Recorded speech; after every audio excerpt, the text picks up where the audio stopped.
merci de m'avoir invitée. Merci à l'Institut Émilie du Châtelet. J'étais ravie d'être invitée et agréablement surprise pour être discutante autour du livre de Natacha, parce que premièrement, j'ai eu énormément de plaisir à lire ce livre et à en faire une note critique tout à fait objective, d'autant que je ne connaissais pas le travail jusqu'au moment où j'ai découvert l'ouvrage, qui m'a intéressée dans un premier temps, moins par rapport aux artistes de cirque contemporains et d'autres recherches que je peux mener autour effectivement des relations hommes-femmes et des élaborations de féminité et de masculinité, mais parce que je fais depuis fort longtemps, je donne des cours à Lyon 2 sur les conjugalités, les sexualités en lien avec les féminités et les masculinités et les rapports sociaux de sexe. Or, depuis fort longtemps, les étudiants et les étudiantes, bien plus nombreuses que les étudiants qui viennent à ce cours d'ailleurs, me sollicitaient autour des conjugalités lesbiennes. Et j'étais bien en mal de leur donner des références, et a fortiori des références de la sociologie française, parce qu'il y avait un grand vide autour de cette question, en tout cas dans le domaine de la sociologie, qui s'intéresse depuis maintenant bien 2 décennies, on peut dire ça, aux homosexualités masculines, voire aux couples gays, aux sexualités masculines.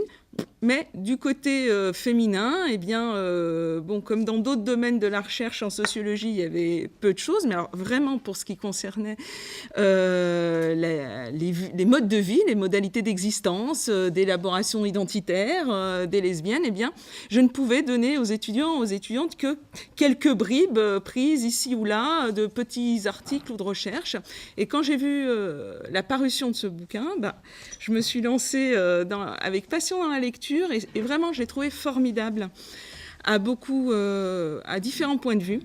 Alors, du point de vue scientifique, d'une part, je tiens quand même à le dire, une vraie démarche de sociologie compréhensive, fort intéressante, qui cheville à la fois les paroles des personnes interviewées à des grands processus sociaux, à la structuration des rapports sociaux de sexe, et c'est assez finement élaboré, construit pour être souligné, parce que bien souvent la sociologie, ou alors on est dans une approche extrêmement compréhensive et qui reste au niveau des individus, ou alors dans des approches souvent bien trop structurales, et on voit mal en fait comment ces personnes en fait construisent leur parcours, leur représentation d'elles-mêmes par rapport à des grands processus sociaux. Et moi, je trouve vraiment le premier point positif pour moi, comme sociologue et sociologue du genre, je dirais, c'est cette articulation entre la parole des interviewés et une profondeur historique et sociale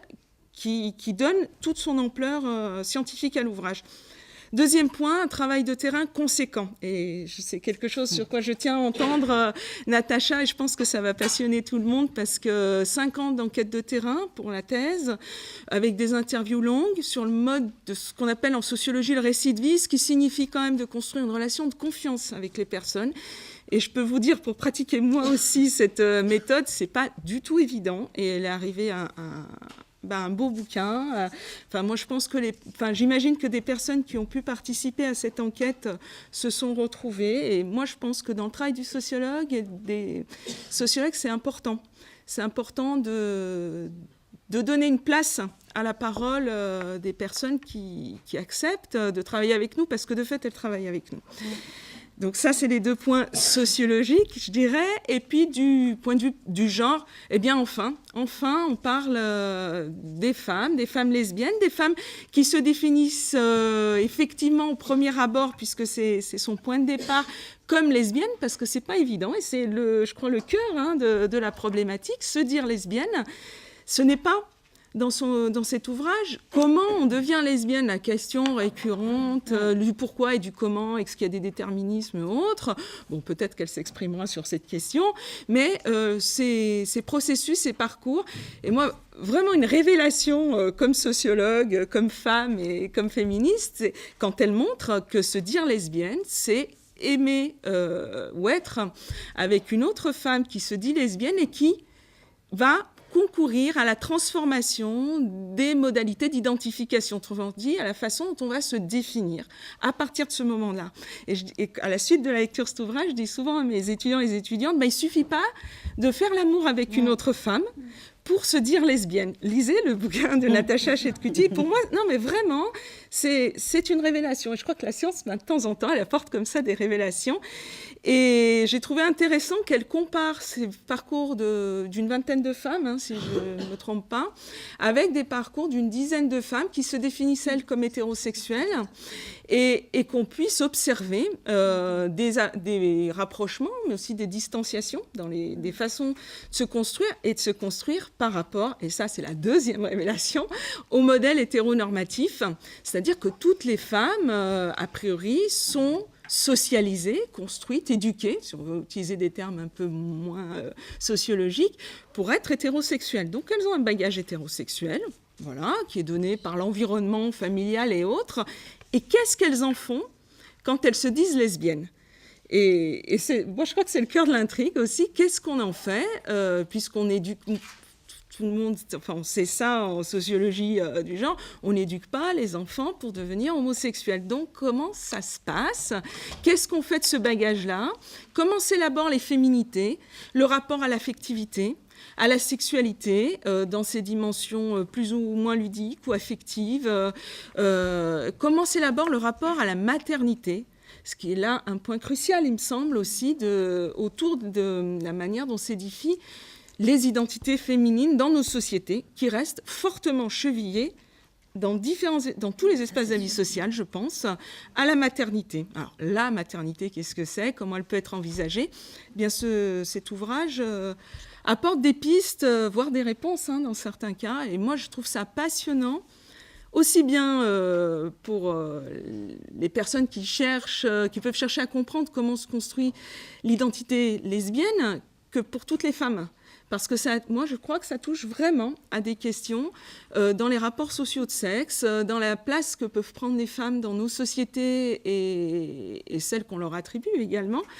Cette question de la maternité, à cheviller la sexualité, à l'affectivité, le rapport aux parents, quand est-ce que, on le voit dans l'ouvrage, certaines vont annoncer ou non à leur entourage qu'elles aiment une femme ou qu'elles sont lesbiennes, c'est pas tout à fait la même chose. Il y a des enjeux identitaires, des façons de se présenter qui apparaissent. Donc, voilà, les gens qui n'ont pas lu l'ouvrage, je les encourage à le faire. Et puis, l'analyse de ce processus de déshétérosexualisation, c'est pas très facile à dire à l'oral. Et comment ça se passe, et aussi avec des allers-retours. Je trouve ça aussi extrêmement intéressant, de ne pas penser ces identités, entre guillemets, comme figées, et se dire appartenir à une catégorie ou à un groupe, c'est pas la même chose que de dire on a une identité. Et je crois que ça, c'est aussi un sujet de discussion qui est intéressant au-delà des aspects scientifiques, de la façon dont les gens peuvent se construire et exister dans ce monde. Donc, Natacha dégage 3 parcours de lesbiennes, les parcours qu'elle appelle les parcours exclusifs, qui sont caractérisés par le fait que les femmes n'ont jamais eu de relations sexuelles avec des hommes. Ce sont bien évidemment les parcours les moins répandus, puisque, comme je le disais tout à l'heure, les effets de la contrainte sociale à l'hétérosexualité conduisent la plupart des individus, hommes ou femmes, à, en tout cas à un moment donné de leur vie, tester, entre guillemets, l'hétérosexualité, aller du côté de la norme, ce qui est, entre guillemets, normal, en tout cas du point de vue sociologique. Donc ces parcours exclusifs sont sont statistiquement sans doute beaucoup plus rares que les autres. Ensuite, les parcours simultanés, qui sont plus fréquents que les précédents et qui concernent des femmes qui alternent ou ont alterné des relations avec des femmes et avec des hommes. Et enfin, les parcours progressifs qui semblent être majoritaires et qui sont marqués par le fait que les femmes ont eu des relations engagées affectivement avec des hommes, et je crois que le terme affectif est important aussi pour comprendre la place de la dimension affective dans l'élaboration des identités sexuelles, et pas seulement l'acte sexuel en lui-même, et qui, donc, dans ces parcours progressifs, les femmes vont progressivement vers une homosexualité plus exclusive. Enfin, je vais employer ce terme-là, même s'il n'est pas forcément très juste. Donc je vais donner une première partie de la parole à Natacha. Donc comme on l'a dit tout à l'heure, on va essayer de discuter, de ne pas faire une présentation extrêmement académique. Et moi, ce qui m'a beaucoup interrogée, c'est comment elle a construit son terrain. Et je crois qu'à partir de là, on peut vraiment saisir la richesse de ce travail, l'analyse des subjectivités, comme je disais initialement, avec la structure sociale, la structure des rapports sociaux de sexe et les relations homme-femme, femme-femme, et bon, peut-être homme-homme, même si aujourd'hui ça ne nous intéresse pas vraiment. Bon, alors d'abord je remercie vraiment Marie-Carmen pour cette introduction où presque je n'aurais plus rien à dire, mais parfaite. Et donc merci de ta lecture. Je remercie évidemment l'Institut Émilie du Châtelet et Pascal Molinier pour l'organisation de cette conférence. Alors pour revenir à la généalogie, un petit peu quand même des choses avant d'aborder tout de suite le terrain.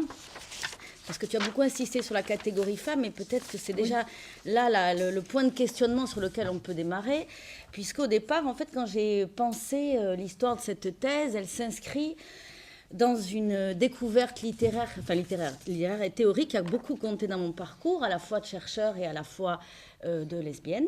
C'est évidemment les ouvrages de Monique Wittig, et notamment La pensée straight et On ne naît pas femme, qui pour moi ont été deux articles qui ont été fondateurs à la fois dans ma manière de me situer dans le monde et la manière de penser justement la question des catégorisations de sexe et de genre.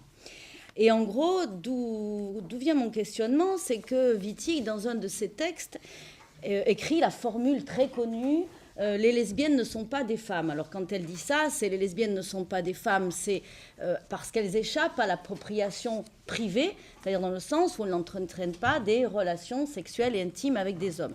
Par ailleurs, pour Wittig, elles n'échappent pas à l'appropriation collective, et c'est-à-dire que, tout comme les autres femmes, elles subissent la question des inégalités de salaire, de la précarité, etc. Et d'ailleurs qu'on peut tout à fait étendre à notre système économique actuel. Mais ce n'est pas le sujet aujourd'hui. Bref, donc, au fond, quand Wittig écrit ça, c'est une proposition, on pourrait dire, c'est presque une proposition théorique et utopique, mais en tout cas, ça m'a permis de penser, c'est-à-dire au-delà de ce qui existe, au-delà du réel. Et alors, à partir de là, la question qui m'est apparue, c'est alors en quoi les lesbiennes ne sont pas des femmes, ou en quoi elles ne pourraient ne pas l'être. Voilà, donc la question était là, et je me suis intéressée pour ça. Au départ, je voulais m'intéresser aux questions de modalités relationnelles. Je ne parle pas de couple, parce qu'en fait, on reviendra sur la question, mais moi, cette notion de couple me dérange. Mais en tout cas, aux modalités relationnelles et à la question du régime de la sexualité, parce que ce qui m'intéressait aussi, c'était de voir comment, justement, des individus qui n'ont pas de relation, parce que les lesbiennes sont quand même le groupe social qui a ce site singulier, c'est que c'est le seul groupe qui non seulement ne pense pas la sexualité à partir du présupposé de la différence des sexes, puisque de fait, la modalité ne repose pas sur ce principe-là, mais donc en quoi la sexualité pouvait être repensée dans un régime qui dépassait la norme de l'androsocialité, c'est-à-dire la norme, en gros, on va dire, masculine. Bon. Donc voilà, donc c'est arrivé comme ça. Et puis, au fur et à mesure du terrain, que je vais expliquer maintenant, je me suis aperçue que la question de la nomination de soi, c'est-à-dire des manières de se nommer, à la fois des termes que l'on utilise pour se nommer, mais aussi le processus qui fait que l'on se nomme de telle ou telle manière, eh bien, était d'un enjeu considérable, parce qu'au-delà des discours aujourd'hui sur la question de l'égalité, de la diversité, là aussi qu'on peut absolument questionner sur le plan politique, eh bien, le processus de nomination, au fond, informe réellement de la question des normes coercitives, des normes implicites et explicites, à la fois de genre, mais aussi en lien avec la question du système hétérosexuel. Voilà. Alors effectivement, je ne me suis pas intéressée du tout à savoir pourquoi on devient ou pas lesbienne, ce n'est pas la question, mais c'est plutôt comment le devenir lesbien interroge les catégorisations de genre et interroge le régime de l'hétérosexualité. Alors le terrain, il a commencé en 2003 et au départ, et puis autre chose avant, c'est que j'ai produit une analyse effectivement comparative entre deux groupes des lesbiennes. Donc le tronc commun, c'était que toutes se disaient, en tout cas au moment de l'entretien, lesbiennes. et des femmes hétérosexuelles qui étaient pour la plupart engagées dans des réseaux féministes, parce que ça donnait quand même une espèce d'équivalence de conscience, en tout cas de l'usage des catégories. Et pour voir, au départ, pourquoi j'ai voulu faire cette analyse comparative, c'était que je voulais voir comment deux groupes de la catégorie a priori femmes pouvaient proposer différemment le rapport à la question du système de genre. Alors après, on va revenir dans le détail sur où l'analyse comparative a fonctionné, là où elle n'a pas fonctionné. Donc 2003, le terrain commence, et en 2003, j'ai au départ interrogé, au départ, j'ai fait 60 entretiens. 60 entretiens auprès de lesbiennes de 20 à 60 ans. C'était énorme. Bon. Donc au bout d'un moment, il a fallu restreindre. En sociologie, pour qu'un corpus soit quand même pertinent, il faut qu'il y ait des dimensions communes, surtout en sociologie qualitative, c'est-à-dire l'analyse de discours. Donc après, j'ai resserré, et j'ai choisi de travailler sur des lesbiennes de 30 à 50 ans. Pourquoi ? Parce que ce qui me semblait intéressant, c'est que cette génération-là, en tout cas à l'époque du terrain, c'est la génération qui s'est socialisée avec la question du Pax. Et donc en quoi cette génération que j'ai qualifiée la génération Pax, qui n'est pas du tout, du coup, qui ne s'inscrit pas dans la même construction à la fois collective et individuelle des lesbiennes qui se sont socialisées dans les années 70 ou 80 sous l'influence à la fois et différemment des mouvements féministes d'un côté et des mouvements lesbiennes de l'autre, même pour celles qui n'ont pas été militantes. En tout cas, ça donne d'autres relations à la question, justement, de la domination de soi, de la manière de penser la relation à l'autre, etc. Donc j'ai restreint aux 30-50, et idem pour les femmes hétérosexuelles. Donc au final, il y a une vingtaine d'entretiens de lesbiennes et une dizaine de femmes hétérosexuelles. Qu'est-ce que je voulais dire ? Oui, la question d'abord des récits de vie, pour revenir sur le terrain. Pourquoi j'ai opéré j'ai choisi la question des récits de vie ? Parce que ce qui m'a intéressé, c'est qu'au-delà du nombre d'entretiens, j'ai vu les personnes de 3 à 5 fois pendant ces 5 années de terrain. Parce que justement, ce que je voulais voir, c'était au fur et à mesure de l'évolution biographique, qu'est-ce qui se modifiait en termes de nomination de soi, en termes de perception de soi sur la question des catégories de genre, et en termes aussi de rapport à la sexualité et aux modalités relationnelles. Donc au fond, j'ai des entretiens qui ont duré entre, je ne sais plus maintenant, en tout cas les plus longs durent 17 heures. Voilà, ce qui vaut en termes de retranscription un travail énorme, évidemment, puisque tous les entretiens ont été retranscrits par mes propres mains. Et voilà. Parce qu'il faut préciser aussi, quand même, dans le contexte quand même assez néolibéral de la recherche dans lequel nous sommes actuellement, c'est que je n'ai pas eu de financement pour faire ma thèse. Et que j'ai fait ma thèse en travaillant d'une manière salariée à côté. Et je ne suis pas sûre qu'aujourd'hui, j'aurais pu faire cette thèse, puisqu'il est très difficile de rentrer en thèse aujourd'hui sans financement de recherche. Voilà, parenthèse close, mais c'est quand même important.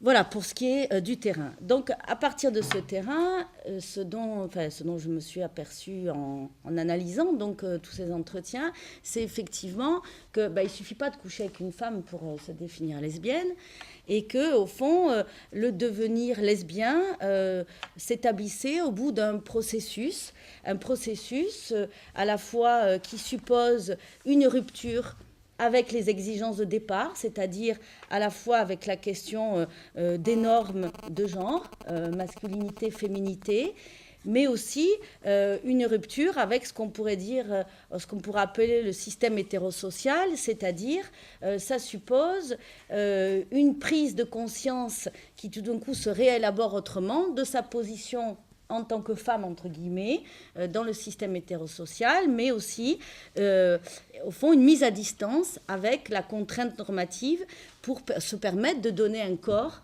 de donner un nom à un corps qui devient non assujetti à la norme hétérosexuelle, pour reprendre la formule de Monique Wittig, un corps lesbien.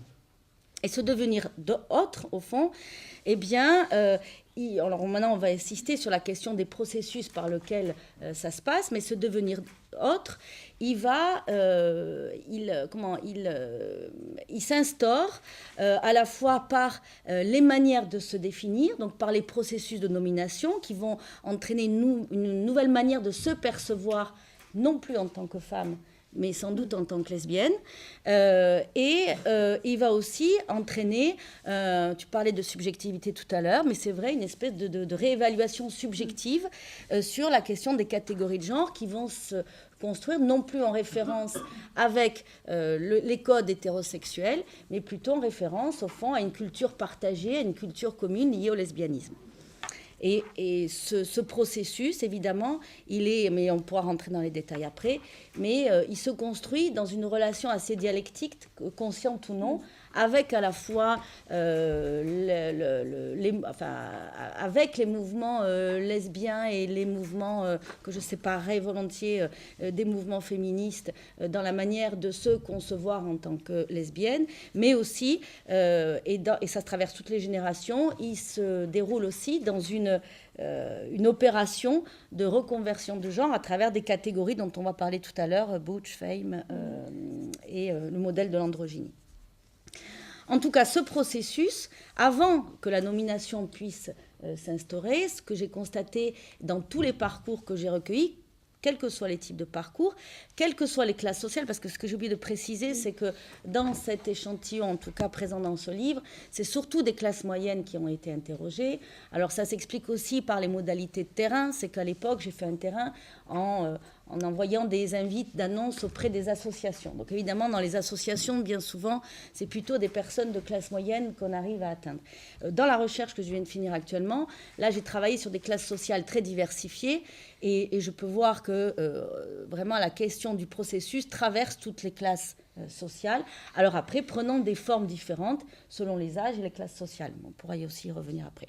En tout cas, deux choses importantes, je crois, qui sont à retenir, c'est que cette question de la catégorisation, elle passe aussi d'abord par une crainte qui est communément partagée, qui est la question de la crainte de la catégorisation. C'est-à-dire que pour toutes les lesbiennes, avec plus ou moins d'importance, la relation à la norme fait que d'une part, il y a la crainte d'être catégorisée d'une manière définitive, et d'autre part, l'idée c'est que au fond, au départ, on occupe en tout cas une position de marge ou d'anormalité, et dont il faut se dépendre.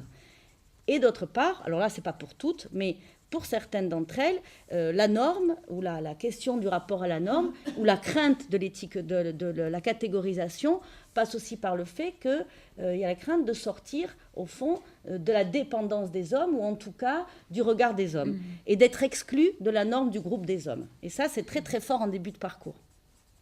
Et cette difficulté est renforcée par le fait que, eh bien, dans le monde éducatif, dans le monde social, il y a très peu de références reconnaissables, identifiables de lesbiennes. Il est rare que dans les bibliothèques ou à l'école, on vous enseigne, on vous fasse lire du Joanna Barnes quand vous êtes au collège. Par contre, vous lisez Proust ou André Gide.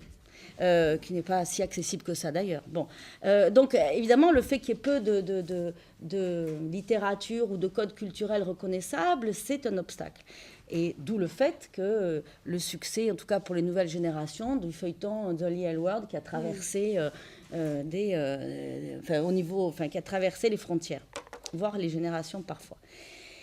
Et d'autre part, c'est aussi la question de la légitimité. C'est-à-dire que déjà, être femme dans un système hétérosocial, c'est se construire dans une position, consciente ou non, en tout cas qui est régi par un système, je ne dirais pas inégalitaire, mais un système d'oppression, de classe de sexe. Donc il faut déjà se dégager de cette, ou en tout cas avoir conscience de cette position sociale pour ensuite arriver à se construire une légitimité qui n'est donc plus ni en référence aux hommes, qui n'est donc plus ni en référence à la norme hétérosexuelle, mais qui permet au fond de se constituer en tant que sujet hors de ce système social. Donc c'est construire une double légitimité, hors de l'hétérosocialité et aussi hors du principe de la complémentarité des sexes et hors du principe des normes, effectivement, de la féminité.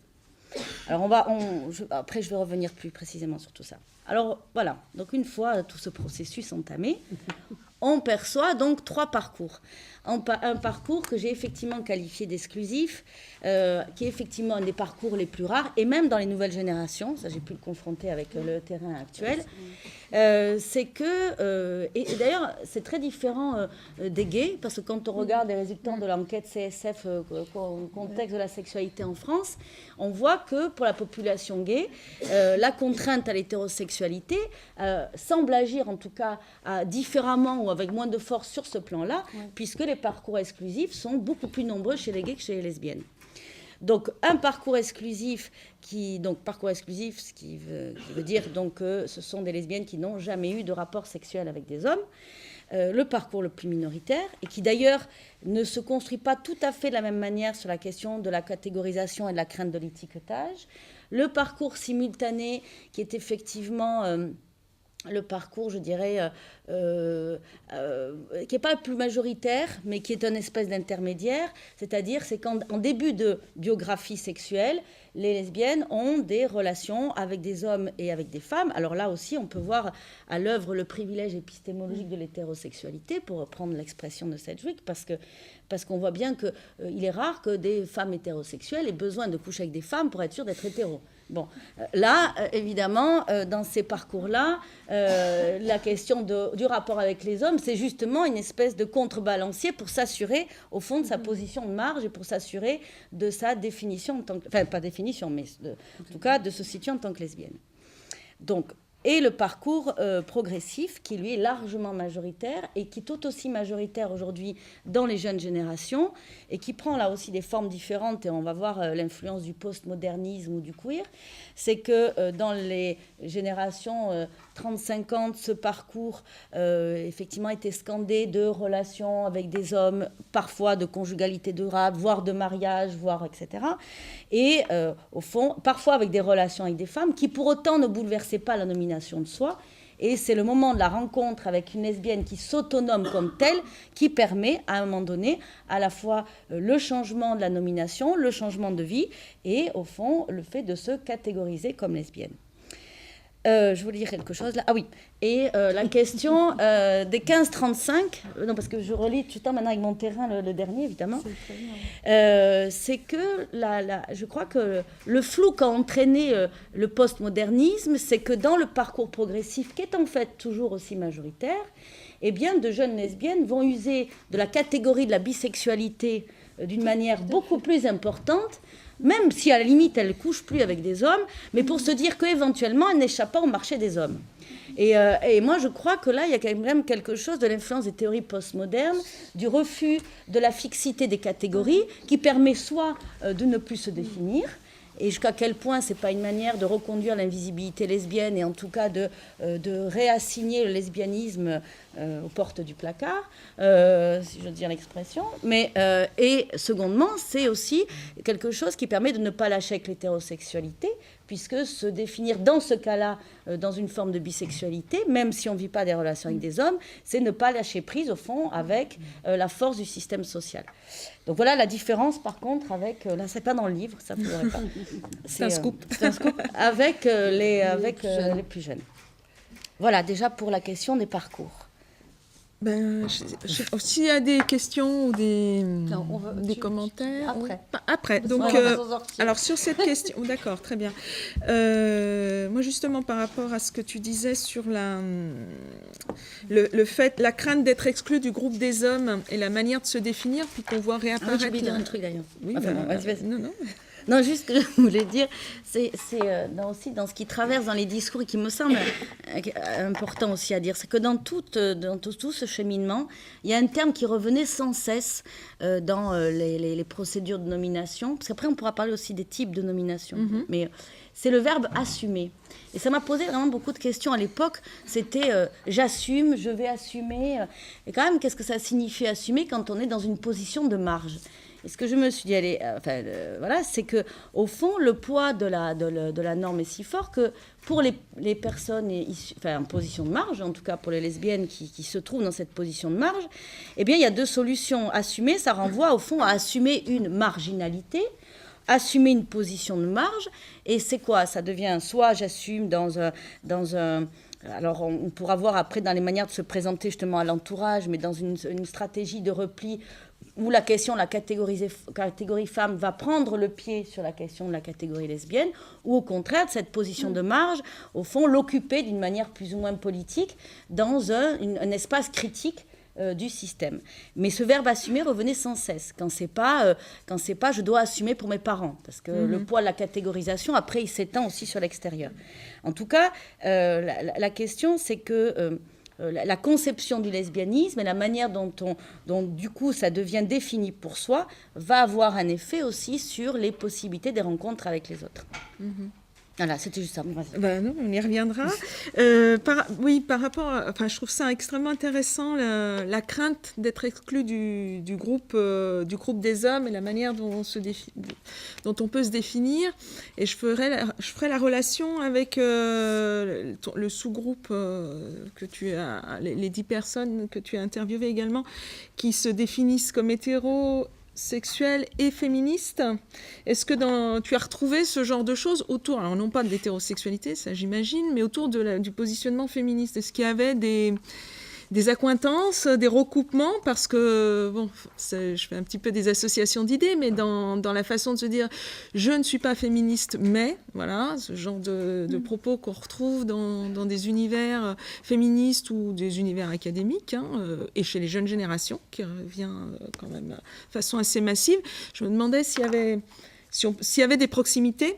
Puis ça me faisait également penser à ce qu'on trouve dans l'ouvrage d'Ilana Lowy, L'emprise du genre, où elle développe une partie de son analyse qui s'intitule « L'homme dans la tête », et où elle montre à partir d'autres travaux, que chez toute femme lesbienne ou non, il y a un homme. Alors, c'est pas un homme incarné forcément, c'est pas forcément un individu, mais c'est une représentation du masculin dans la tête, et qui serait, par exemple, par rapport au plafond de verre qu'on connaît dans les parcours professionnels, un obstacle à la promotion professionnelle de femmes, même quand elles ne sont pas en charge de famille, et même quand elles sont lesbiennes et qu'elles ne sont pas avec un homme, qu'elles ne s'autorisent pas à réussir pour elles-mêmes, alors avec plein de guillemets, mais c'est sur cette idée d'autonomie en fait, et qu'elles sont aussi bloquées quelque part par cet homme dans la tête qui peut être qu'on va retrouver chez les lesbiennes également.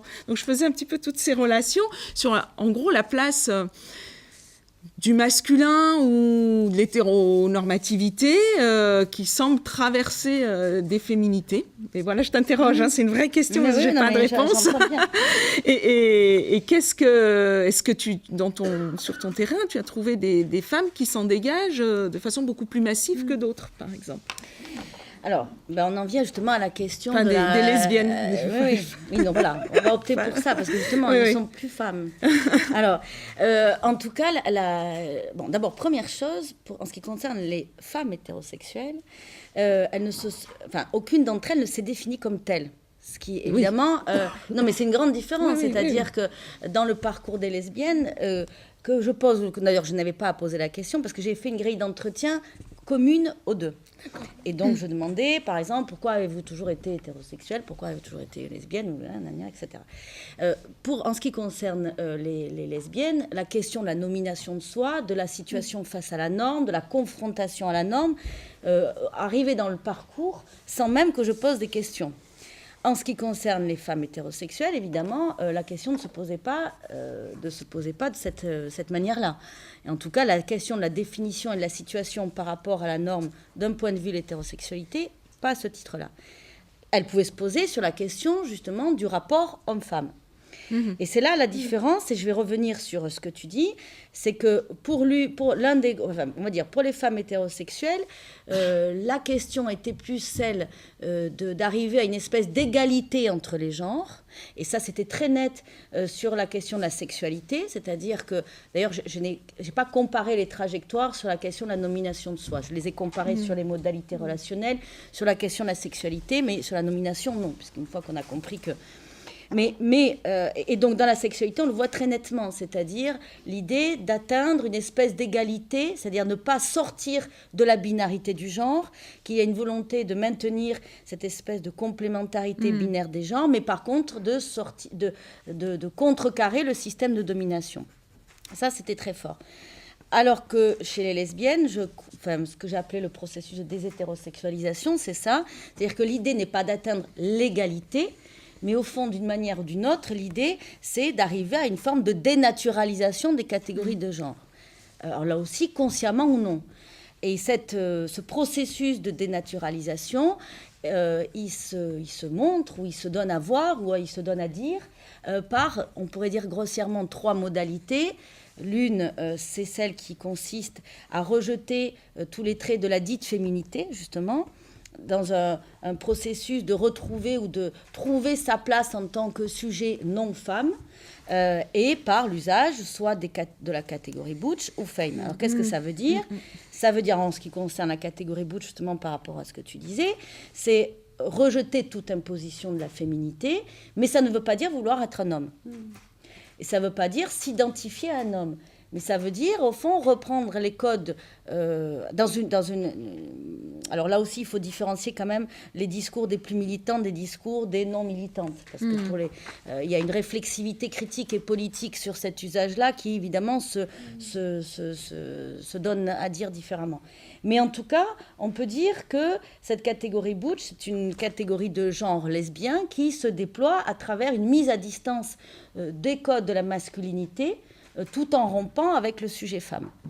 De même que, on pourrait dire que la catégorie femme, pareil, ce serait un code de genre lesbien, mais qui s'inscrit dans une volonté de ne pas se retrouver dans la catégorie femme, tout en usant a priori des codes de la féminité, mais la grande différence, c'est que ces 2 codes ne sont pas adressés au groupe des hommes et qui ne dépendent pas de la médiation des hommes.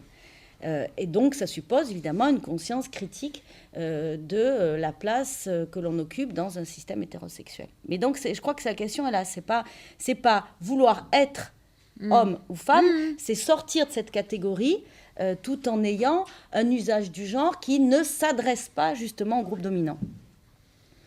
Et effectivement, qui fait culture parce qu'il est reconnaissable et que ça permet de se reconnaître dans un entre-soi collectif. Voire dans un registre aussi de la sexualité. Mais le modèle, je crois, le plus dominant, c'est quand même le modèle de l'androgynie, c'est-à-dire une espèce de modèle qui serait à la fois un entre-deux du genre. Alors là, j'utilise la parole des interviewés, c'est-à-dire soit ni homme ni femme, soit les 2 à la fois. En tout cas, une espèce de composition du genre qui évacuerait le principe de la féminité et la masculinité comme une espèce d'idéal type du genre. Mais toujours dans une volonté, en fait, au fond, de sortir, là aussi, de la binarité du genre. Mais après, est-ce qu'on en sort, est-ce qu'on n'en sort pas complètement ? Bon, ça, c'est une autre question. Mais en tout cas, dans la subjectivation du genre à l'œuvre à partir de la nomination de soi, c'est ça qui se passe. Alors, sur la question de l'homme dans la tête... non, je crois que tu as répondu, voilà. En fait, par rapport à cette reconnaissance dans un entre-soi.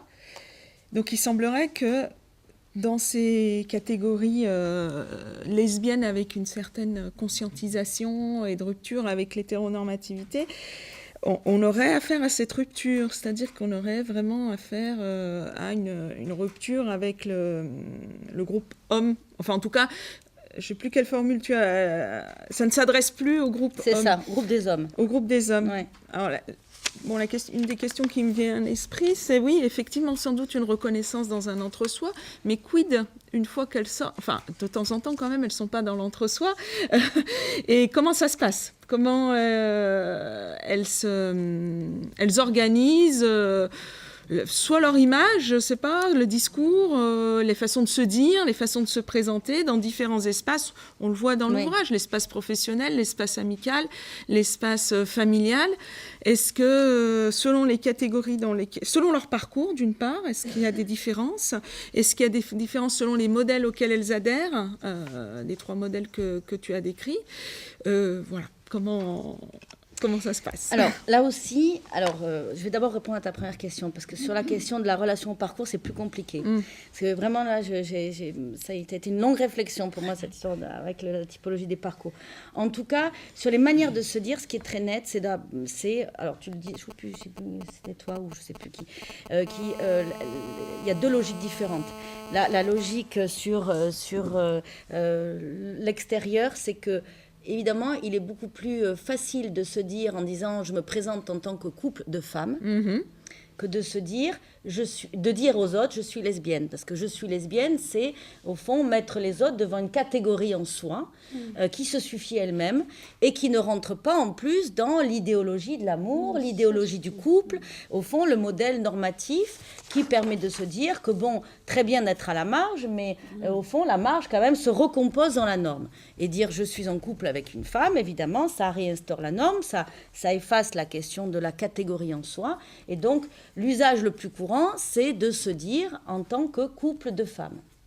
Et non pas de se dire je suis lesbienne. Et du coup, les réactions ne sont pas les mêmes non plus. Alors, première chose, alors là aussi, ça traverse, en tout cas pour les plus jeunes générations, c'est très fort. Ça l'était peut-être moins pour les générations 40-50, mais chez les 15-40, ça c'est très fort. C'est que le premier lieu où il y a nécessité de se dire et donc d'acquérir une légitimité, c'est la famille. Alors quand on sait que c'est aussi le premier lieu, Bourdieu l'a très bien montré là-dessus, qui est quand même aussi la première instance quand même de production des normes et de pouvoir aussi, et bien pour autant ça reste toujours, c'est toujours, je ne sais pas si ça a bougé beaucoup, mais enfin le lieu, voilà, le lieu où il y a nécessité au fond de se dire, donc de se rendre acceptable.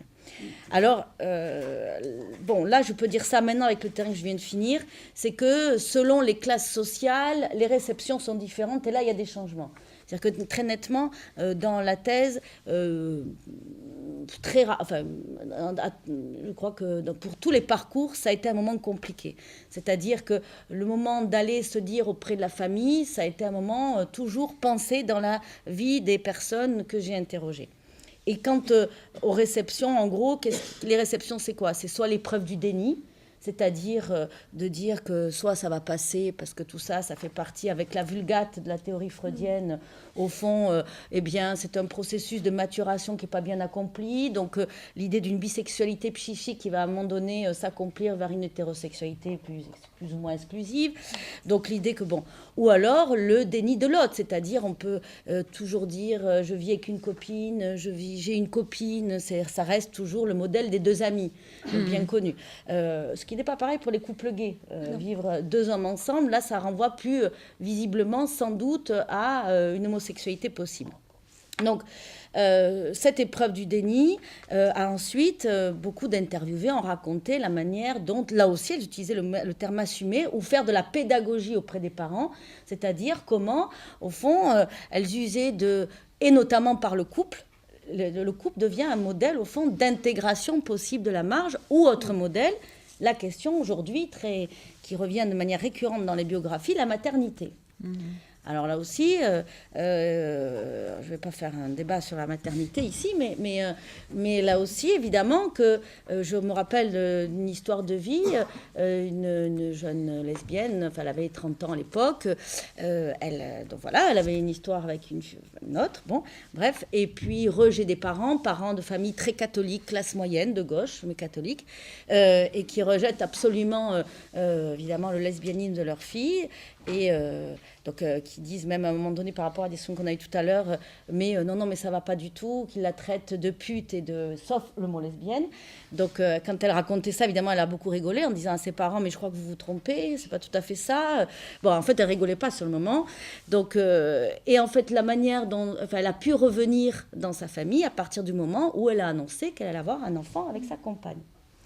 Alors là aussi, on peut dire en quoi la question de la maternité aussi redouble de la naturalité de la catégorie femme, parce qu'enfin, on redevient une femme et en ayant, alors en plus, deux femmes ensemble, on est dans le modèle essentialiste plus.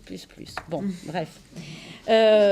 Donc, la question de l'épreuve du déni, La question aussi, ou alors d'autres témoignages d'hommes de la famille ou de beaux-pères, par exemple, qui tout d'un coup trouvaient ça très intéressant parce qu'ils n'avaient rien contre les lesbiennes.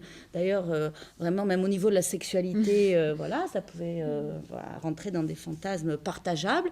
Donc, instaurant une espèce de camaraderie homosociale avec la partenaire parfois plus masculine. Bon. Mais ce que j'ai pu aussi voir, c'est que chez les plus jeunes générations, dans les classes moyennes aujourd'hui, ou dans les classes moyennes à capital culturel plus ou moins élevé, cette question-là du dire, alors je ne dirais pas lesbien là, mais du couple de femmes, quand même, est beaucoup plus acceptée ou plus intégrée que là où c'est beaucoup plus difficile, c'est dans les classes sociales extrêmes. Donc soit les classes sup, par exemple la dominante, on parle beaucoup de religion musulmane, mais la religion catholique est quand même aussi une force d'imposition très forte de la norme. Et j'ai plusieurs témoignages de lesbiennes de classe supérieure à idéologie catholique très forte, où là, ça passe absolument pas. Et sinon, dans les classes populaires aussi, où c'est plus difficile, et ça suppose souvent... En fait, ce qui se passe, en tout cas, dans les trajectoires, c'est que ça suppose une rupture à un moment donné. Une rupture qui passe par l'autonomie économique. Et d'ailleurs, dans les trajectoires de lesbiennes, on trouve cette question de l'autonomie économique plus forte que pour les femmes hétérosexuelles. En tout cas, il n'y a pas la même relation à la question de l'autonomie financière. Donc voilà, pour se dire à l'entourage, en tout cas familial. Au niveau professionnel, alors là aussi, on parlait du genre tout à l'heure, mais il est évident que dans les degrés d'acceptation des choses, l'intronisation dans la famille passe avec plus d'évidence quand les lesbiennes sont dans des genres, on va dire, appliqués au modèle de l'androgyne, donc une espèce ou féminine, qui devient une norme, d'ailleurs, beaucoup plus visible dans les générations 15-35, et le stigmate reste toujours entaché du côté des lesbiennes plus butch, ça c'est sûr.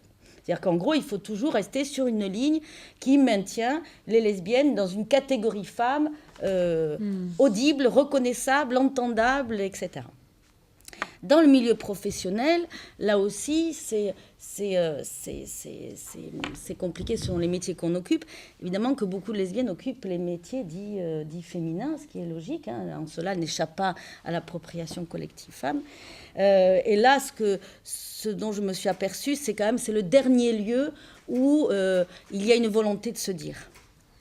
Et parce que, alors là aussi, ça dépend du statut, précaire ou non précaire, ça dépend des types de métiers, mais par exemple, il y a beaucoup qui étaient dans les entretiens que j'ai fait, en tout cas dans les milieux du soin, de l'éducation nationale, etc., et toujours avec la crainte. Alors l'idée, c'était la crainte évidemment d'être rejetée en tant que lesbienne, mais aussi de tout le débat sur la pédophilie.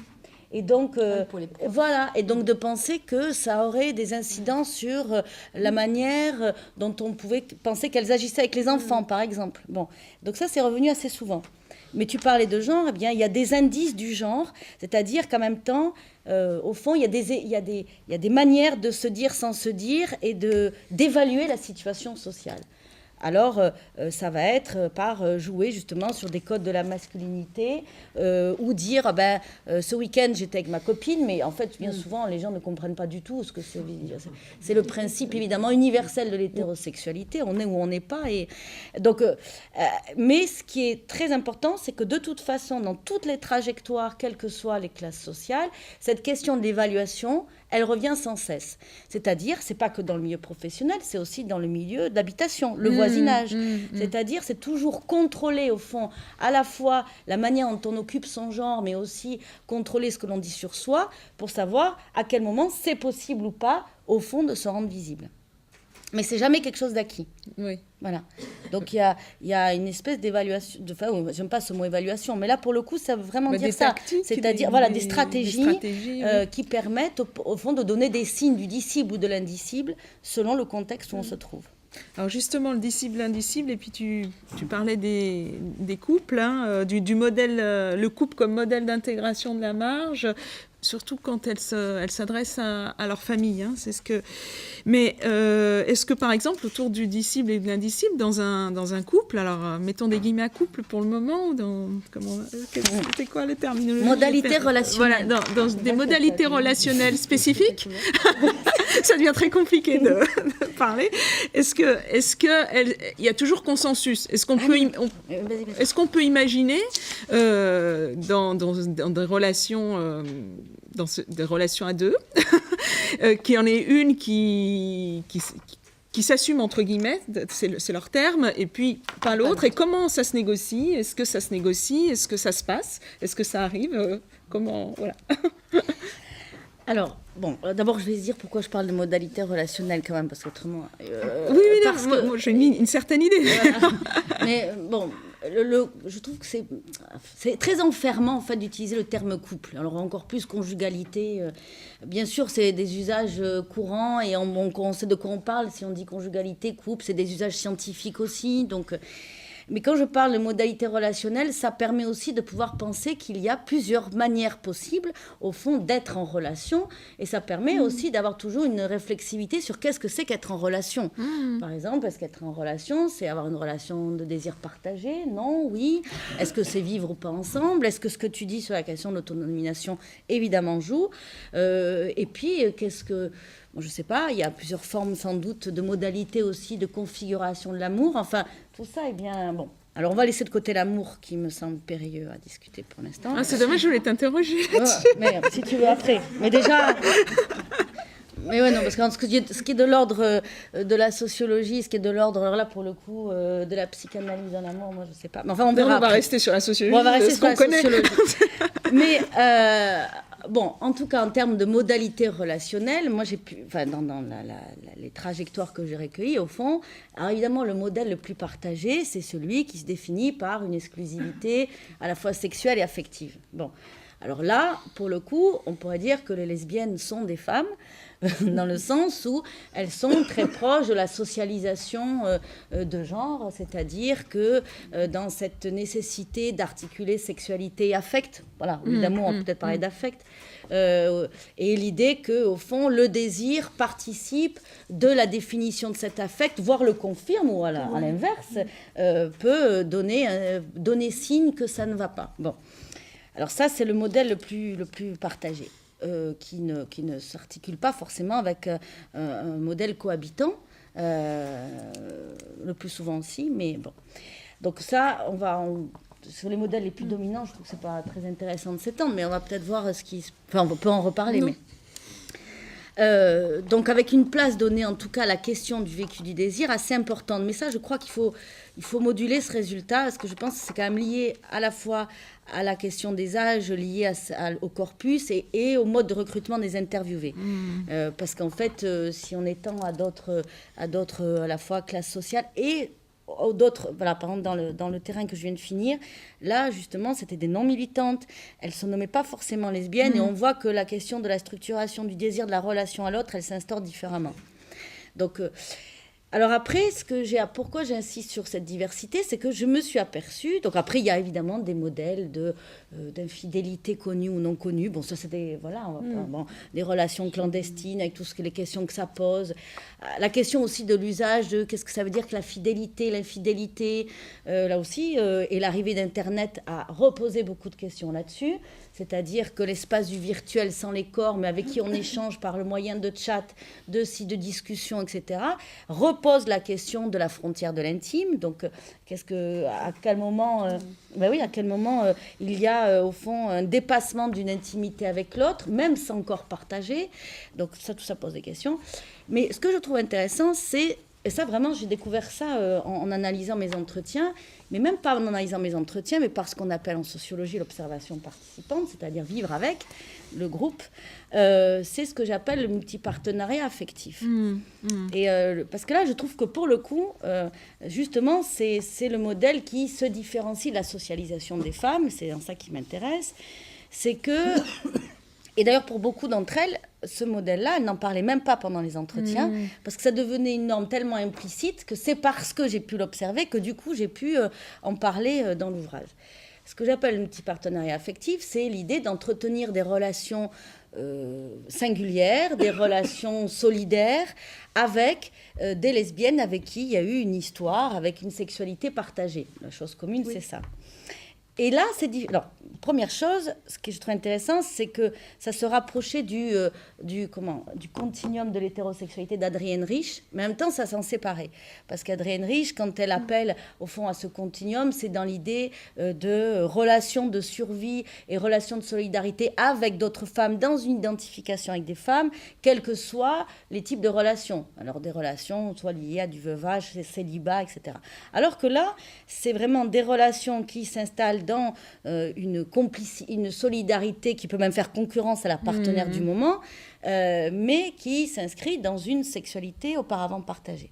Et ça, c'est intéressant, parce que c'est un modèle récurrent et aussi qui s'oppose aux trajectoires hétérosexuelles là-dessus, parce que quand il y a maintien avec le partenaire, c'est souvent parce qu'il y a une présence d'enfants, en tout cas, ça ne se passe pas aussi bien, et en tout cas, ce n'est pas quelque chose de voulu et de choisi.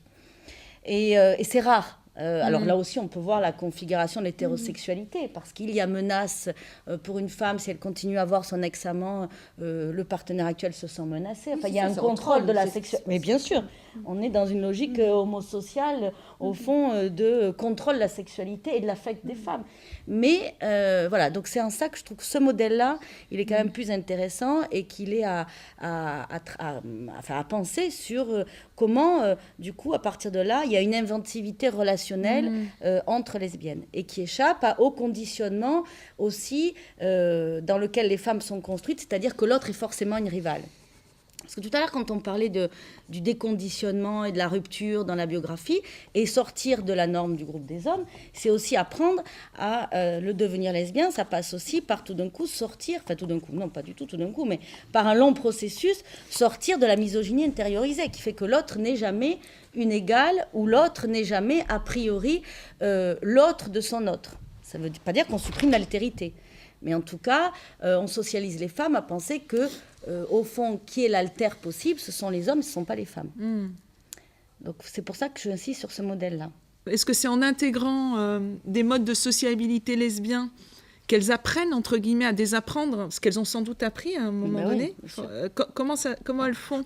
Parce que bon, tu veux pas évoquer, bon, c'est peut-être pas forcément très intéressant, mais les modèles qui se rapprochent plus de la norme hétérosexuelle du couple, entre guillemets, avec l'exclusivité sexuelle et affective, parce qu'on voit dans les propos de certaines interviewées que ça peut être prégnant, pas toujours, enfin, une même personne peut dire que c'est important à un moment donné et moins un autre, ou avec tel partenaire et moins avec une autre. Je me souviens d'un cas d'une personne comme ça qui exprimait le fait qu'avec, selon la partenaire, eh bien, sa position pouvait changer. D'ailleurs, même, on voyait que par rapport au modèle butch ou femme, ça pouvait aussi évoluer en fonction des partenaires. Donc ça, je trouve ça intéressant et à creuser. Puis sur les modalités, cette inventivité pour se faire d'un mode de socialisation des femmes, effectivement, autour des questions d'exclusivité affective et sexuelle.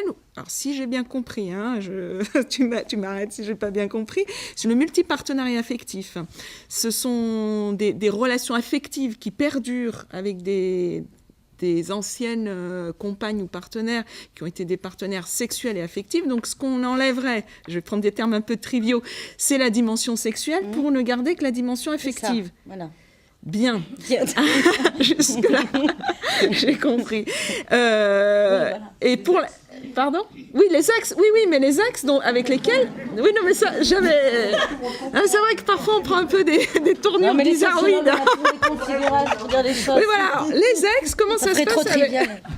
Alors, comment les partenaires en place acceptent ces axes? Est-ce qu'il y a un désapprentissage, un apprentissage pour que ça puisse se construire de façon... vivable, voilà, pour employer un terme qui n'est pas sociologique pour le coup. On va parler simplement. Alors, vas-y, et puis après on passera la parole à la salle qui, je sens, commence à... Ouais, c'est bien. Alors, d'accord. Alors, il y a plusieurs choses dans tout ce que tu as dit, c'est pour ça qu'il faut que je pense. Alors, parce que tu as parlé de la question de plasticité, butch femme, ouais. Enfin, il y a eu trois thèmes différents. Alors, oui, sur la question, je vais quand même juste y revenir un point dessus, c'est-à-dire que ce qui m'intéressait aussi, c'était d'observer en quoi ce qui paraissait une binarité du genre à partir des catégories butch-femme, au fond, se réappliquait dans la question de la sexualité, c'est-à-dire pour être simple, dans l'hétérosexualité, nous avons mâle-femelle, à mâle-femelle, homme-femme, et à homme-femme, genre masculin-féminin. Bien. À partir de là, une prescription d'actes et de relationnalité ou de relations sociales. La sexualité hétérosexuelle étant conditionnée, et ça, quel que soit tout ce que disent les enquêtes sur la sexualité, sur la diversité des pratiques, etc., et ça, c'est les interviewés qui m'ont dit, c'est pas moi, hein, c'est conditionné par un épicentre de la sexualité qui est le coït. Bon. Et à part ça, enfin, pas à part ça, mais à partir de là... à partir de là, se dessine toute une cartographie de la gestuelle qui hiérarchise les pratiques. C'est-à-dire que, par exemple, pour beaucoup d'entre elles, de femmes hétéros, quand même, l'idée qu'il y a des préliminaires, et préliminaire, ensuite, ça renvoie au coït. Bon, bref. Et l'acte sexuel, c'est ce fameux coït. Bon, chez les lesbiennes, évidemment que cette cartographie du désir ne se définit pas par ce principe-là de l'épicentre, etc. Et donc, ce qui m'intéressait, c'était de voir justement quand la sexualité n'était pas prédéfinie par ce modèle de la complémentarité des sexes-genres, qu'est-ce qui se passait ? Et ce que j'ai pu constater, c'est que, alors là aussi à prendre avec une distance critique, hein, mais que du fait qu'il n'y avait pas ce conditionnement des rôles de genre, eh bien il n'y a pas une prescription d'actes qui serait déterminée par l'un ou l'autre genre, même dans le cas des catégories Butch-Fame. Bon. Ce qui ne veut pas dire pour autant que cette question Butch-Fame n'a pas une incidence sur la manière de penser le désir. Bien évidemment, elle-même, elle conditionne une certaine intentionnalité érotique. Pour autant, elle n'est pas prescriptrice de pratique et surtout, elle ne conditionne pas une hiérarchie des rôles. C'est ça qui est important. Alors après, l'autre chose qu'on peut dire, c'est qu'aussi ce qui va avec l'idéalisation du modèle de l'androgynie, c'est l'idée que le lesbianisme serait épuré de tout rapport de pouvoir dans une réciprocité des gestes et des plaisirs. Ça, je crois que c'est une idée dont on peut se séparer, dans le sens où je pense que ça renvoie plus à une idéalisation de ce que serait le lesbianisme, que les lesbiennes ne sont quand même pas échappées du social. Bien sûr qu'elles proposent des... voilà, donc... mais la différence, c'est que s'il peut y avoir des rapports de pouvoir, évidemment, et même il y en a, liés aux classes sociales, liés aux âges, liés à plein de choses, elles ne sont pas définies structurellement à l'intérieur des rapports sociaux de sexe. Bon, ça. Après... Les ex. C'était les ex, le truc. Parce qu'elle continue d'avoir des relations affectives et plus sexuelles. Parce qu'il ne suffit pas de dire qu'il y a des ex. Oui, moi, c'est la dimension affective qui m'intéresse. Vous avez vu, on en était. Voilà, la différence, elle est jouée, en tout cas. Voilà. Alors qu'on pourrait beaucoup critiquer, d'ailleurs. Oui, oh là là. Alors, bref, donc... oui, non, bien sûr que la première difficulté, c'est que cette relation affective dans laquelle la sexualité n'est pas partagée, et des fois c'est simplement ça qui fait la différence avec, pas toujours, mais en tout cas, c'est qu'elle peut faire concurrence. Si elle fait concurrence, évidemment que les choses ne se passent pas là aussi, c'est pas non plus un conte de fées, et que les choses ne se passent pas aussi facilement. Mais comment dire, la chose, c'est que ça fait quand même partie d'une norme intériorisée collective. Donc je dirais qu'il y a d'ailleurs dans les entretiens, elles en parlent très souvent, enfin elles y revenaient très souvent, c'est-à-dire où est l'autre, où je situe l'autre, et qu'est-ce que c'est qu'à un moment donné, même tromper l'autre, mais la difficulté, enfin je trouve plus mes mots. Je crois qu'il y a deux choses différentes. Bien sûr que c'est se dépendre quand même. Et puis après, au-delà du genre femme, c'est aussi, du genre féminin, c'est aussi, après ça renvoie à des questions plus subjectives, de la jalousie, de où est sa place, etc. Mais même malgré cette question de la concurrence que peut toujours être l'autre, en même temps, ça s'installe. Alors la question après qu'on peut se poser, c'est selon les types de parcours, c'est selon la place que la sexualité a occupée dans cette relation-là avant. Est-ce que ça a une incidence ? Ça, je ne sais pas encore répondre, mais c'est une question qui est pour moi en suspens. C'est vachement intéressant. Voilà.